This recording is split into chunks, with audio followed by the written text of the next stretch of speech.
Hello and welcome to this video tutorial. My name is Nicholas from the Office Superheroes channel, and today we're going to show you how to easily convert an Excel file to PDF in Excel. And we won't need any other program to do it. Shall we go ahead and show you? Let's do it.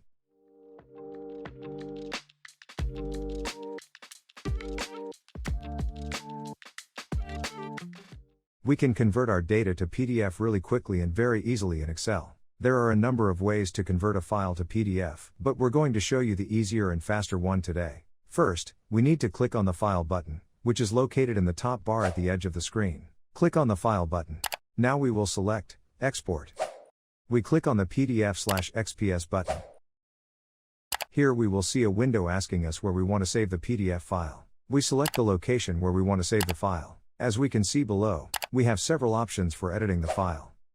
We have the checkbox, Open File After Publishing, checked. This means that Excel will open the PDF file right after it is created so that we can check if we have everything in it. We leave this box checked. With these two options, we can edit the file. If we need to print the file in high quality and we don't care about its size, we select Standard.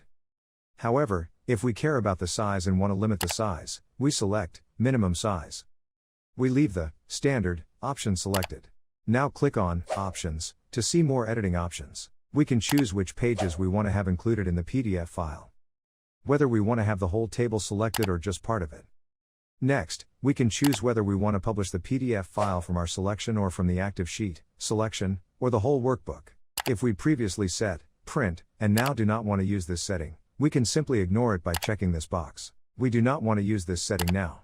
If we have checked the Document Properties checkbox, the PDF file created will retain the properties of the source Excel file. Checking the Document Structure Tags for Accessibility checkbox means that the PDF file will make it easier for the software to read the screen and navigate through the document. The last option we are offered is PDF/A, which will help us in archiving documents in accordance with ISO standards. You can now select the options you want.